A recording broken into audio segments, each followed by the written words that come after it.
Borci jsou v oktagonu. Dámy a pánové, jdeme na to. Jak už jsem zmiňoval, 8. zápas dnešního večera bude podle pravidel K1 3x3 minuty. Pokud jste to teď nesledovali nebo jste si dali krátkou pauzu na studio, přicházíme na Heroes Gate 28 s prvním čistě kickboxerským zápasem, respektive v disciplíně K1.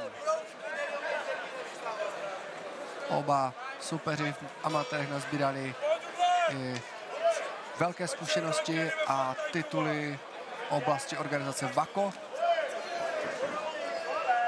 Uvidíme, kdo dnes prosadí svoji kickboxovou školu, zdali to bude možná první vítěz za Moldavii, anebo jestli Česká republika v podání Lukáše Hudlera předá další moldavský skalp na svůj seznam. Výměna velmi rychlých low kicků. Stop kick od Hudlera. Ale Moldavcovi ta vnitřní, respektive ta přední noha, švihá jak bič.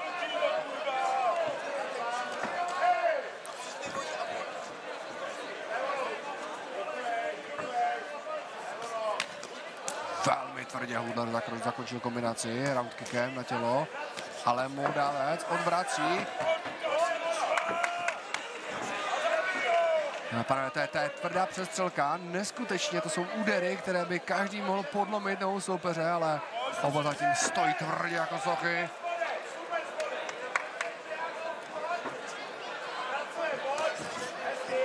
Hodně oba jedou kombinace, 2 údery, po případě 1 a hnedka zakončují těmi low kicky. Teď další kombinace úderů ze strany Lukáše Hudlera. No, Moldavci to nevonilo, ale svázal do toho jednoho klinče a prosadil si koleno, kterým Hudler hned kontroval a vrátil koleno zpět svému soupeři.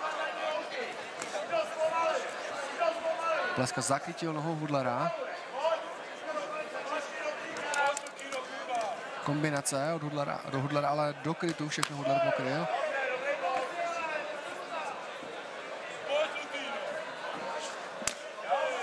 Opět tvrdý round kick, až to plesklo téměř do zadních řád. My jsme zatím v těch česko-moldavských soubojích vlastně zmiňovali, že ti čeští zápasníci byli mnohem tvrdší vlastně než jejich soupeři. I tady to malinko na mě tak působí, v každém případě George Pleska zatím působí nejzdatněji z těch moldavských zápasníků. Souhlasím. Že tam to bylo hodně, tak jak se říká, na jednu bránu. Tady už teď jsem to možná tedy zakřikl. To byl čistý úder po několika velmi trefně zasazených úderech na Pleskovu přední nohu. To zakončil rád kouká na žebra.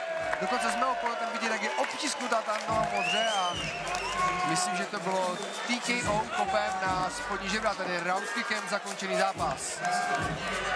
První kolo George Pleska prohrává za Moldavsko nad domácím Lukášem Hudlerem. První kolo TKO.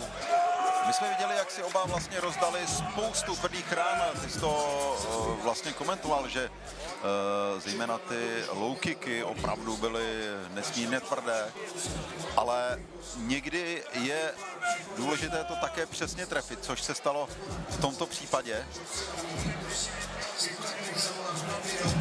No i lékařská kontrola probíhá přesně na té straně žeber, kde má Pleska obtisknutou, doslova obtisknutou ruku, včetně všech prstů. Cenu vítězi přijde předat Petr Procházka za hotel Imperial Karlovy Vary.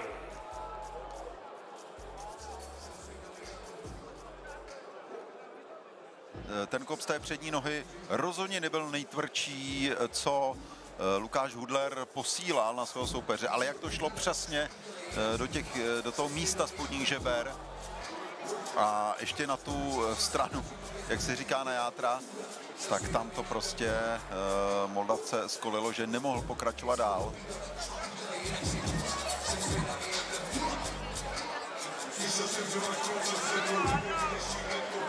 Krásně trefený kop. který zajistil tedy Lukáši Hudlerovi už 3. profesionální výhru v K1 a stále zůstává neporažen i po dnešním zápase.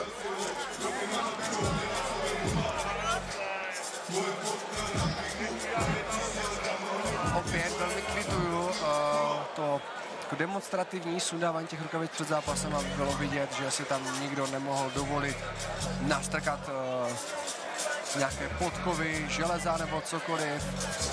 Ale v tomto zápase bych řekl, že Hudlerovi typ, kdyby se rozstřelil a pouze na třetí zápas, tak to vůbec nestane, protože vypadají pořád jako z betonu.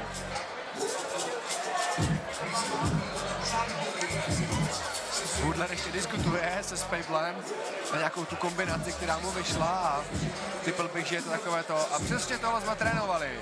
A Hudler říká, jo, a vyšlo to. Dámy a pánové, jdeme na vyhlášení vítěze tohoto zápasu. A vítězem se stává v prvním kole ve 2. minutě 44. vteřině na TKO Červený roh Lukáš The Irish Hudler!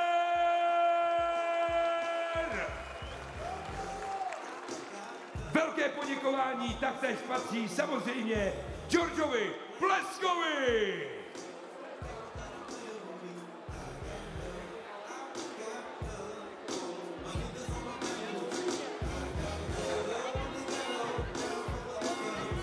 Ano, Petr Procházka za hotel Imperial Karlovy Vary předal ceny. Mnohokrát děkujeme.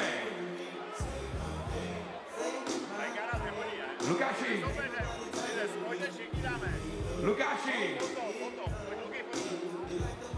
ještě bych, to si zaslouží, 19 let, nepletu se. 19 let, tak. To bylo neuvěřitelný, obdivuhodný výkon. Jak se cítíš, jaký máš dojmy? Cítím se super, nejsem zraněný, všechno šlo podle plánu, takže skvěle se cítím. Chtěl bych si někomu poděkovat. Chtěl bych hrozně poděkovat svým týmu, Spejblovi, mému bráchovi, tátovi, který mi k tomu samozřejmě přivedl. A samozřejmě Mikiu Mančerovi, což mě mrzí, že tady dneska nemohl být. Ale samozřejmě největší dík patří tátovi, protože bez něho bych nikdy nebyl tak, kde jsem. Nejvíc respekt vám oběma, celému týmu.